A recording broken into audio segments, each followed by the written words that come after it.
الشيطان الرجيم بسم الله الرحمن الرحيم ومن يفعل ذلك عدوانا وظلما فسوف نصليه نارا وكان ذلك على الله يسيرا۔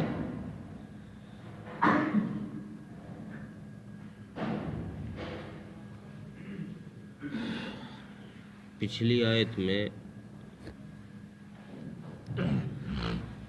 دو بڑے گناہوں کا ذکر کیا گیا۔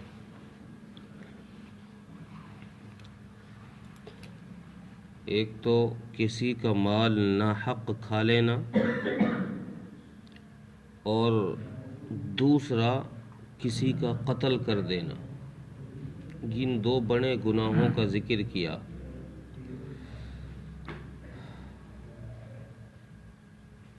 اس آیت میں اللہ تبارک و تعالیٰ نے فرمایا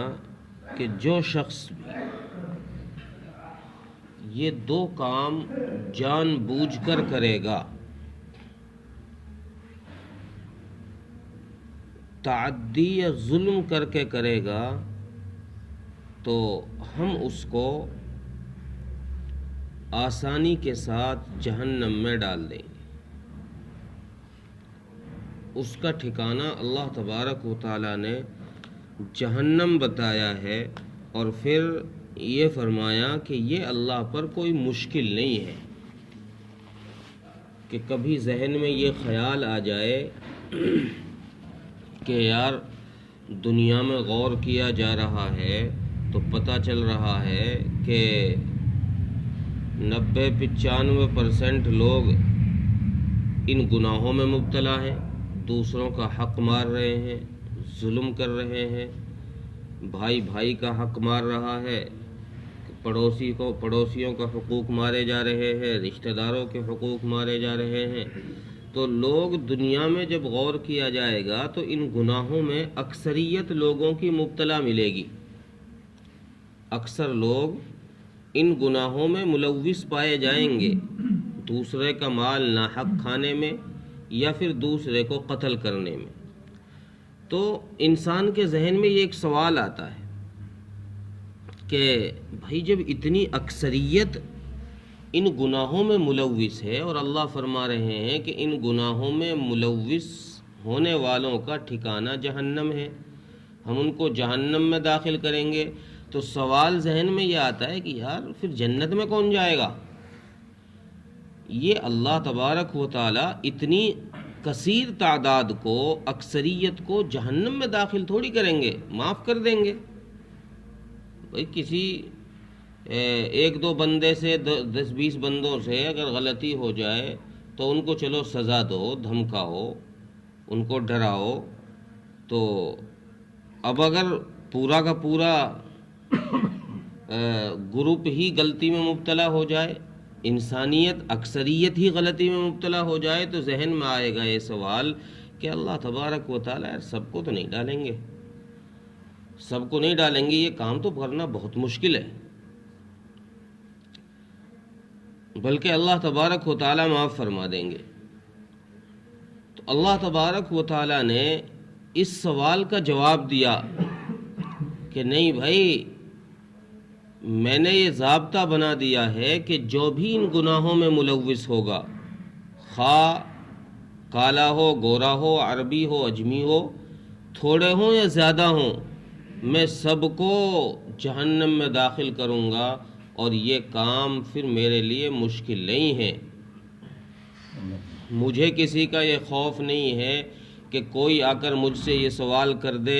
کہ بھائی یہ فیصلہ کیوں کر دیا۔ اللہ تبارک و تعالیٰ کوئی مسجد کے امام اور مؤذن تو ہے نہیں کہ باہر سے آگے کوئی بھی چاہ کے دھونس چلا دے گا کہ بھائی یہ کیوں کر دیا، یہ صف یہاں کیوں کر دی،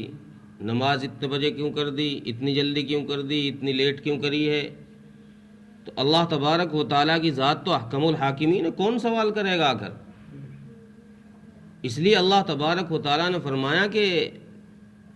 یہ کام میرے لیے مشکل نہیں ہے۔ مجھے مشکل نہ ہونے کی وجہ اللہ یہ بھی فرما رہے ہیں کہ مجھے کسی کا ڈر اور خوف نہیں ہے کہ کوئی آ کے مجھ سے کوئی سوال کر دے، کوئی ٹوک دے گا یا کچھ بول جائے گا، کسی کی کیا مجال ہے اللہ کے یہاں کچھ بول جائے؟ کوئی زبان ہلا دے اللہ کے فیصلوں پر؟ اللہ چاہے تو سارے بندوں سے اپنے حقوق معاف کر کے سب کو جنت میں داخل کر دیں گے،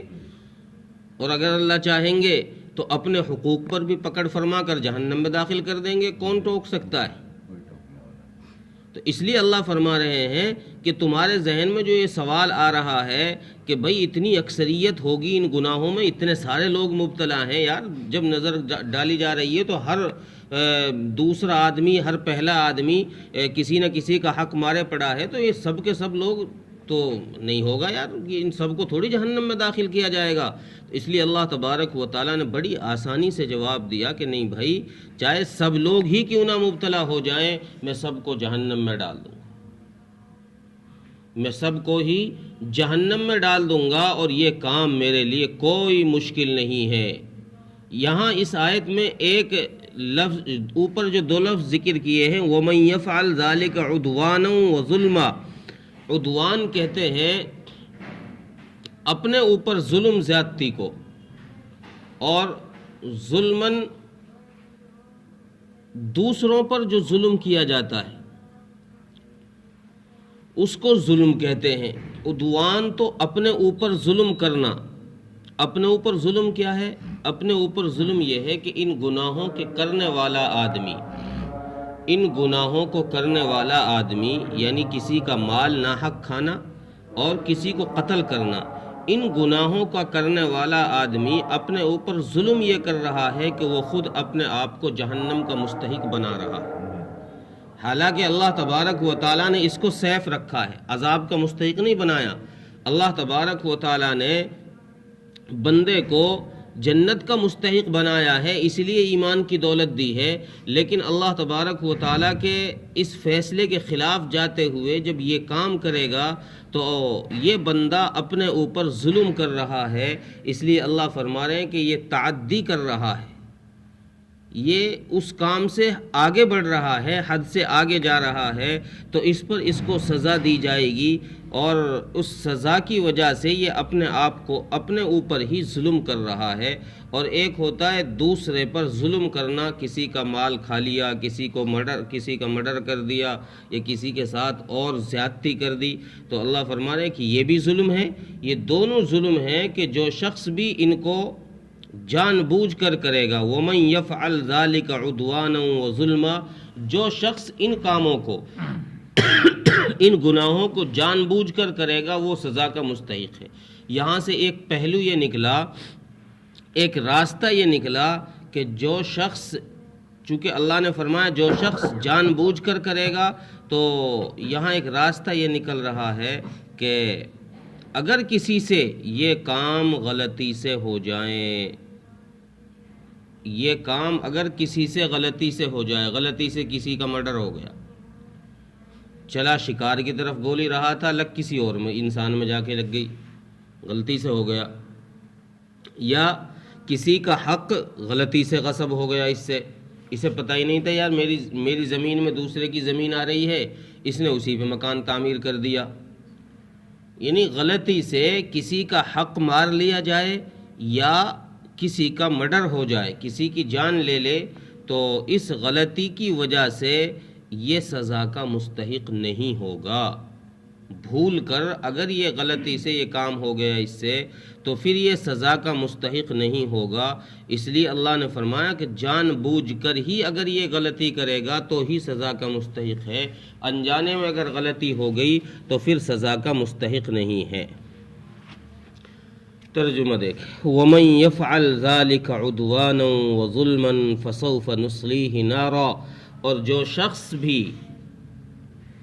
جو شخص بھی وہ کام تعدی اور ظلم کر کے کرے گا، فَسَوْفَ نُصْلِيهِ نَارًا، تو ہم اس کو جہنم میں پہنچا دیں گے، اس کا ٹھکانہ ہمارے یہاں جہنم ہے۔ وَكَانَ ذَلِكَ عَلَى اللَّهِ يَسِيرًا، اور یہ اللہ تبارک و تعالیٰ پر بہت آسان ہے، یہ کرنا اللہ تبارک و تعالیٰ پر بہت آسان ہے۔ اللہ تعالیٰ